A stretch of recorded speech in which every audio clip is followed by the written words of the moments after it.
최근 필리핀에서 반환을 넘어 혐한 감정이 증폭되고 있다는 보도가 나오고 있습니다. 현지 네티즌들은 트위터에 캔스코리아 한국 출소하라 등의 글을 남기며 반환운동에 나서고 있습니다. 문제의 시작은 필리핀 인플루언서 벨라 포츠가 최근 왼팔에 우길기 문신을 새겨 SNS에 올린 것이었습니다. 이로 인해 한국 네티즌들로부터 분노의 댓글 폭탄을 맞자 포츠는 우길기의 역사적 배경을 알지 못했다며 미국의 한 가수에게 영감을 받은 것인데 기분이 상했다면 죄송하다고 했습니다. 그리고 논란의 문신을 다른 문신으로 가리겠다고도 했습니다. 하지만 이렇게 사과했음에도 일부 한국 네티즌들의 도를 넘은 비방은 그치지 않았습니다. 가난한 필리핀은 작고 목 베어서 무식하다, 속이 좁다, 못 숨겼다 등의 인종차별적 댓글을 달았습니다. 그러자 이 같은 댓글에 필리핀 현지 네티즌들이 크게 반발하며 앞으로 자이즈 코리아 한국사가 하라 캔스코리아 한국지사라며 한국 취소라는 해시태그가 30만 개가 노출되었습니다. 이 같은 필리핀의 항의에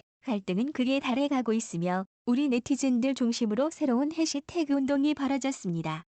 필리핀에 사과한다. 한국 내 네티즌은 이 같은 운동을 하며 우길기는 물론 우리에게 아픈 역사이지만 이 폭력의 역사를 인종차별로 대거 봐서는 안 된다고 목소리를 높였습니다. 국내 누리꾼들의 사과가 필리핀에도 전해지자 필리핀인들도 나 역시 미안했다고 답하며 용서한다고 화답하기 시작했습니다. 한 필리핀 누리꾼은 미안하다는 한국인들의 해시태그 트렌드를 봤다며 사과를 받아들이고 우리 역시 한국에 미안하다고 썼다고 했습니다. 또한 자신을 필리핀 사람이라고 밝힌 또 다른 누리꾼은 한글로 쓴 트윗을 통해 필리핀 국민의 80%가 한국 문화와 음악 드라마 등을 좋아한다며 두 나라 사이가 가깝다는 점을 언급하기도 했습니다. 실제로 필리핀에서 최근 한류 열풍이 뜨겁게 불고 있는데 이번 사태로 인해 한류가 반환으로 변할 수도 있었지만 한국 네티즌들의 진심 어린 사과로 인해 논란은 식어가고 있습니다. 중요한 것은 한국 일부 네티즌들의 잘못된 행동이 대다수 한국인들의 진심이 아니라는 것을 보여주었다는 것입니다. 얼마 전 코로나 사태 때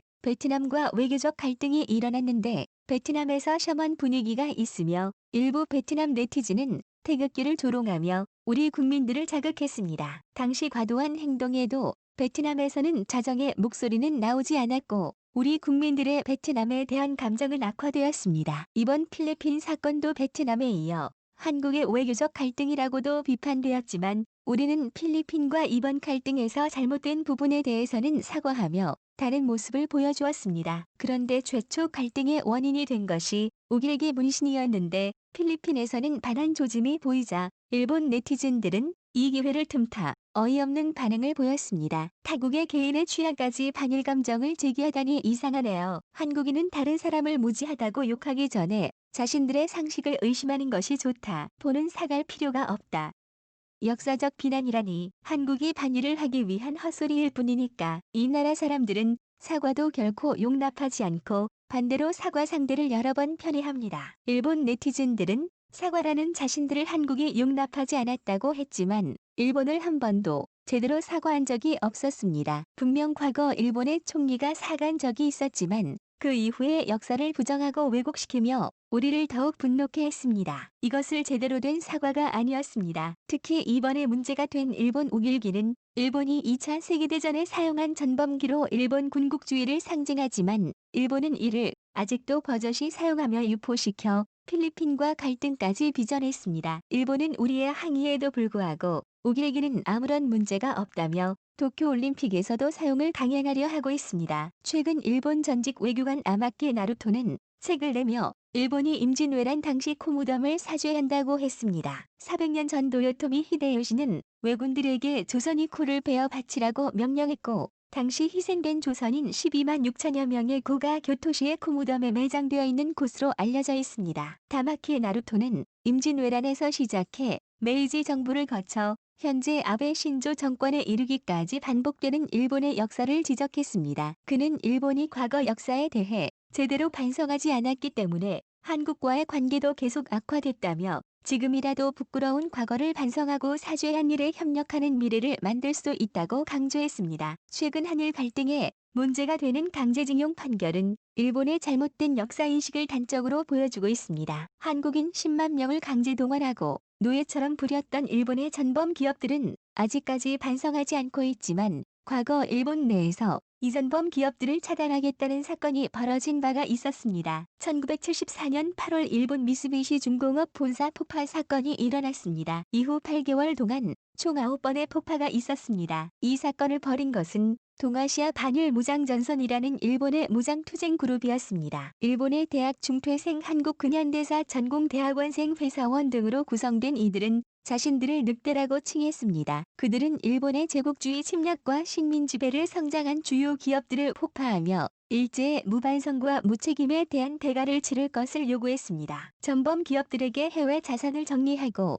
개발도상국의 자산을 모두 포기하라고 촉구했습니다. 그들은 피해국이 아닌 강국 일본으로서의 정체성과 자리 비판하며 무장투쟁을 펼친 것입니다. 결국 이들은 체포되고 수감되는 운명을 피할 수 없었지만 전후 일본의 반전평화운동이 반성해야 한다는 점을 제기했다는 것에서 큰 의미를 지니고 있습니다. 하지만 이후 일본 사회는 어느새 이런 목소리들은 사라지고 역사에 대한 사과는커녕 역사를 왜곡하고 부정하는 세력이 일본을 휘어잡고 있습니다. 유튜브에서 활동하는 로펌 김 교수는 일본이 사과하지 않는 이유를 갑을문화라고 지적했습니다. 일본은 갑을문화로 관계를 명확히 가르는데 말 그대로 갑은 을에게 어떤 행위를 해도 용납이 된다고 했습니다. 반대로 을은 갑의 의사에 반하는 어떤 행동도 해서는 안 되는데 이것은 세계에서 오직 일본만이 가지고 있는 종족의 특성이라고 했습니다. 일상에서도 일본인이 식당에서 나이에 관계없이 종업원에게 무조건 반말을 하는 모습에서도 이것을 알 수 있다고 했습니다. 또한 일본은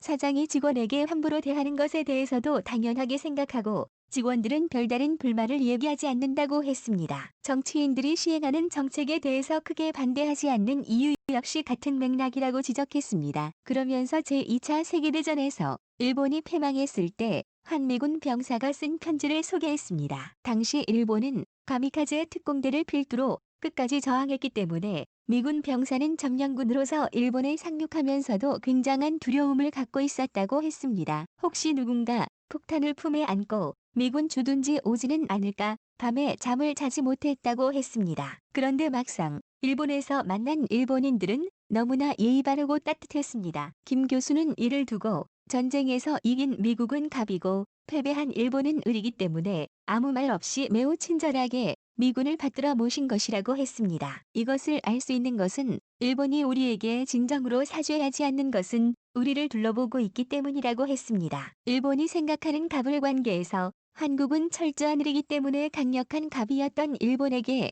불만을 얘기할 수 없다고 생각한다는 것입니다. 이 같은 분석에서 우리가 알 수 있는 것은 과거를 잊은 일본에게 사과를 받아내기 위해 우리의 힘이 강함을 보여줘야 한다는 것입니다. 우리는 그동안 일본이 세계를 점령하고 있던 반도체 가전 스마트폰, 조선 등에서 역전하며 힘을 키워왔습니다. 또한 최근 국민 개개인의 실질적인 소득은 이미 일본을 앞질렀고 새로운 핵심 산업으로 손꼽히는 전기차 배터리에서도 앞서가고 있습니다. 인구수 차이만큼 경제 규모는 아직 차이가 나지만 지난 반세기 추세를 이어간다면 그리고 만약 통일된다면 경제 규모마저 일본과 비슷해지거나 능가할 것이라는 전망이 나오고 있습니다. 짐 로저스는 잃어버린 30년에서 헤어나오지 못하는 일본은 몰락하고 통일 한국은 초강대국 반열에 오르게 될 것이라고 전망하기도 했습니다. 역사 앞에서 뻔뻔한 모습을 보이고 있는 일본은 스스로 과거에 대해서 반성하지 못하고 을이 되어서만 반성한다면